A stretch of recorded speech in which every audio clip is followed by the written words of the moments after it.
Have you ever wondered what it really takes to make Agile work? Well, at the Global Agile Summit, we're bringing you real-life, first-person stories of Agile succeeding out there in the real world that will inspire you to take action.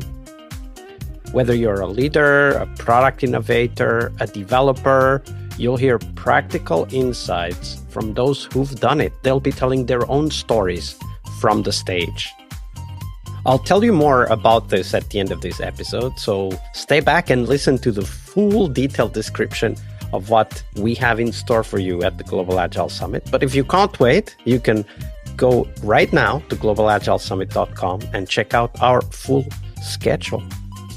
For now, on to the episode, but I'll see you at the end of this episode with more details on the Global Agile Summit. Talk to you soon. Hello, everybody. Welcome to our Friday episode, the product owner episode. And of course, we are going to talk about amazing product owners and not so amazing product owners this week with Anuj Ojha. Hey, Anuj, welcome back. Hey, Vasco, thank you so much. We are finding you at Friday episode. Go ahead. Absolutely. And to start the day, let's start with let's say maybe an anti-pattern example of things product owners do that don't really work so well. So let's start there, Anuj. Thank you, Vasco. It's a very interesting role, product owner. I will say that if you do not have the right product owner in place, oh my goodness, what wrong can happen? Everything wrong can happen. So first thing first, I would like to say that they need to know what is the role of the product owner and why you might have been hired so far. It might happen for filling your need. You might have been earlier before playing the role of a project manager or a business analyst, or maybe a QA, and now you're stepping into this role. And you might have had different experience with the other product owners, but you should know, first of all, what your role is. So my first thing is, whenever you become a product owner, you need to know why and the what of it, instead of just jumping and to the backlog, writing the stories and coming to it. So one thing which I have experienced with the product owner is they think, yes, of course, we need to build a backlog. And how to do it, okay? Then comes a discovery mindset. Do you as a product understand how to do a discovery? Whose problem it is? Do you know who are the personas? Have you empathized with the persona and made an empathy map for the persona altogether? Then comes a point again to know that, okay, we know the persona, but what is their current journey so far? How's it going? And then you're trying to identify what is a to-be journey. Let's say a name called user journey mapping. Have you done that or not? And then comes another part, that story mapping, where it's about going to the breadth and the depth of the to-be flow, and then collecting all the ideas in the world possible to address the problem that we're trying to solve. Without all this, why are you jumping directly to create a user story? And firstly, who told you that the user story is a part of a Scrum? No, it's not. It's not a part of the Scrum. It is a practice in extreme programming where they talk about all these aspects. But suddenly in which school do we learn, when it happens to us, that we feel that it's all about just writing user stories and adhering to the template? And even without that, we are rushing to solve it and not even knowing the problem well. So my request to the product owner first would be, a first anti-pattern, what they could break is, don't focus more onto writing documents, where the whole point was not to just to have just enough documentation, but we see that we are focusing more onto writing the documents instead of understanding the problem and spending more time over it. So that's one thing which I want to say. Before we go any further, though, Anuj, I think it's really important for us to address this. So you described the product owner anti-pattern as wanting to focus on the story writing, perhaps even writing all of the stories themselves, and instead of understanding the customer, understanding what they are looking for, understanding their journey, and so on. But how do you help a product owner get out of that mindset? Like, how do you help them to focus on those steps that you were talking about, right? Yeah, it's important, first of all, to ask the right questions to them. Many times we feel that they are trapped. And reason why they are trapped, because they are part of a bigger game in which they have to continuously produce certain things. And I see that they are more acting like a translator. Translator, why? Because they have been asked to do certain job. Now, again, understand, product owner should be asked to do a job. No, no, no. Product owner should be the person who should go everywhere possible to identify what all things I need to do to get my goal achieved. So first thing is we have to stop them into doing what they are doing and ask them or train them about certain fundamentals, which because of which we have missed the outcome in a possible way. Example, I have worked with the product owner and I figured out that that person uh, was so much engrossed into his role that didn't even know that what should be the next increment we should create. This person was purely busy into just writing, translating what customer has told into the call, adding those items from the call into the tickets and asking the team, now you go do whatever you want and give me the solution for it. Then you are acting like a pseudo client. This is the point where we need to train product owner to probe and understand why customer wants it, and do not take the solution from the customer the way how it is. So what it took, we let the senior product owners who have had a capability. Along with that, I also have gone with the product owner and faced the customer together. We realize that why the customer is behaving the way they are behaving, why they are getting dominant. Possibly they have problems with the solution. Okay, possibly the work what we might have given them in the past have not met their expectation. And that's why they are babysitting us. That's why they are holding our hand and asking us to do exactly what it is. So we now need to build up a relationship. We now need to let them know that we will work on better experience of them, but you don't dictate us. Okay, don't tell us what should be the solution. We want to explore the problem. And that's when we have scheduled certain customer interviews. That's when we have sent our product owner to the customer's place first and stay some time with them and just observe how they are doing what they are doing. And then based on that, we should bring the problem back on the table for the entire team. You should not just be telling the problem through Jira ticket. You should be in the moment. So what we have understood, even in the sprint planning meeting, Vasco, the experience has been product owner starts with, okay, these are the 8 tickets that we need to finish in the sprint. Stop it. Talk about why we started this project. Talk about where have we reached in the journey of the project.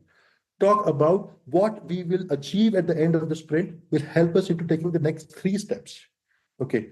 Talk about what have we shown to the customer in our past experience and worked well and not worked well for them. And then tell the team that we have to find together how we can make the better experience. So this change itself, I believe, can onboard everyone around the product owner and bring data about it, do market research, identify the market rhythms, and go proactively to the customer. Vasco, you know what happened? I just want to add like 30 seconds more.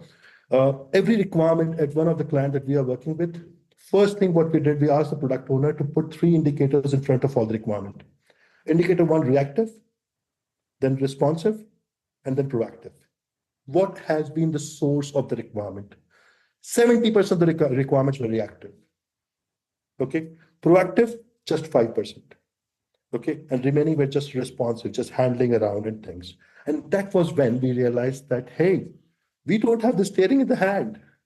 Steering is in the hand of the customer, or steering is the hand of the sales guy who is selling the requirement. You don't have steering. You are just sitting there.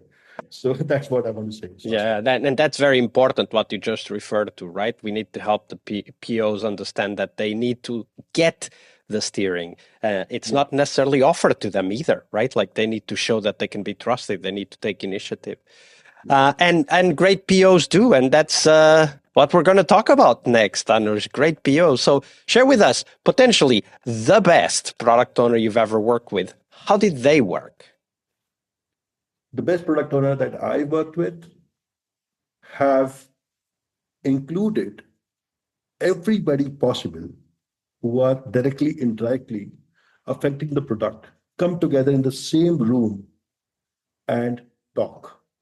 The product owner just has talked about the vision, the goal, and the key problem that we are solving, and then gave the entire house to the people to come together and solve it.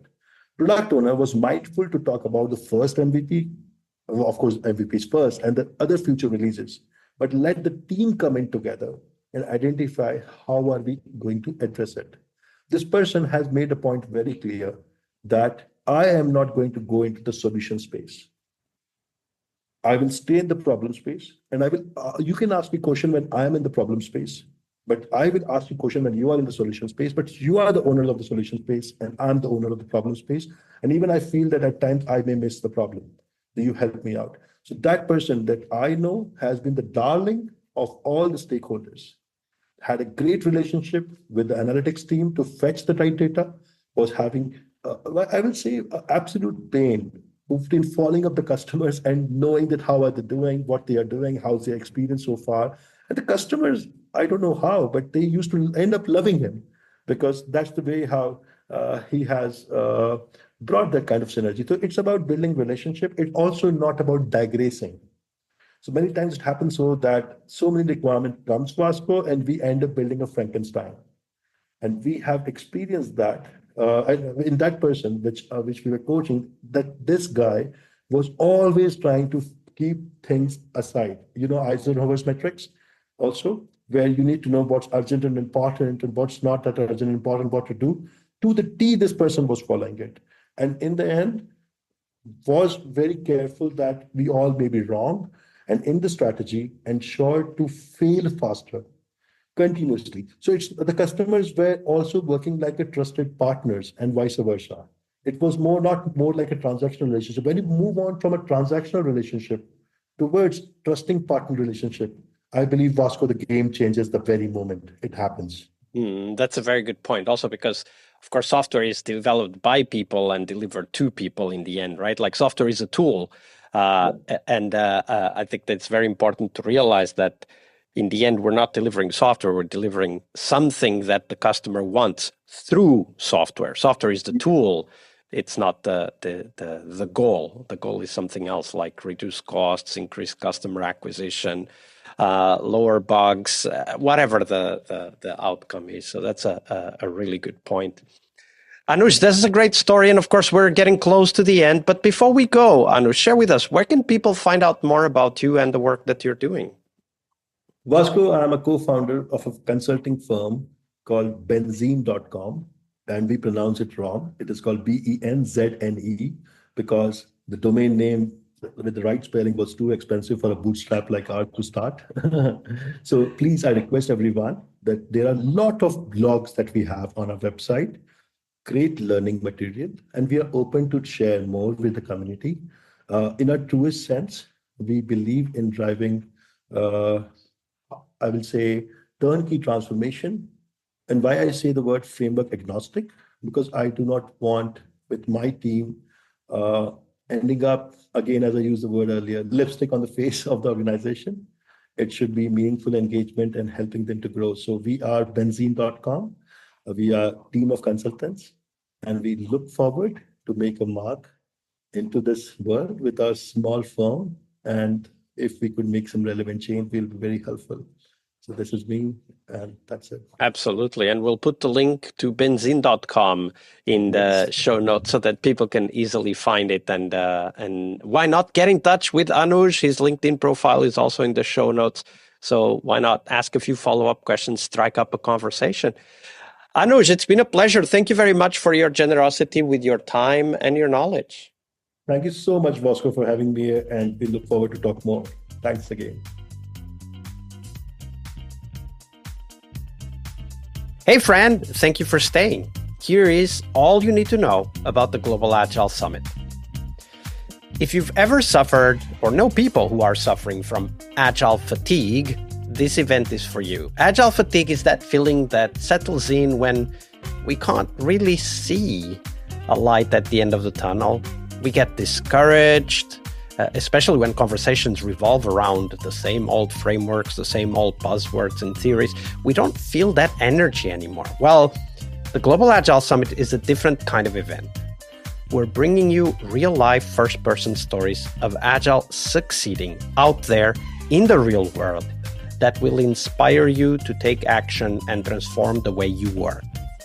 The Global Agile Summit will happen in Tallinn, Estonia, May 18th, that's the workshop day, and then 19th and 20th, the conference day. And Tallinn, Estonia is one of the most innovative tech hubs in Europe. The Global Agile Summit is hosted together with Latitude 59, which is kind of a citywide celebration of software startups and groundbreaking ideas. And we'll have a shared ticket for you to attend those events as well. So who will be speaking? Well, we've got an incredible lineup of thought leaders in software and Agile. For example, Clinton Keith, the person who literally wrote the book on game development with Scrum and is busy bringing Agile to the world of game development. You must check his session. The very famous and well-known Jürgen Apelo, author of Management 3.0, will be talking and exploring about AI's impact on leadership. We also have Gojko Adzic, who's taking an unconventional look at the product growth with his lizard optimization keynote. Other speakers include, for example, Sven Dietz, who's challenging everything we know about software development by literally ditching contracts and estimates. Can you imagine? His teams deliver software before their competitors are even done with the contract negotiation. How agile is that? But there's more.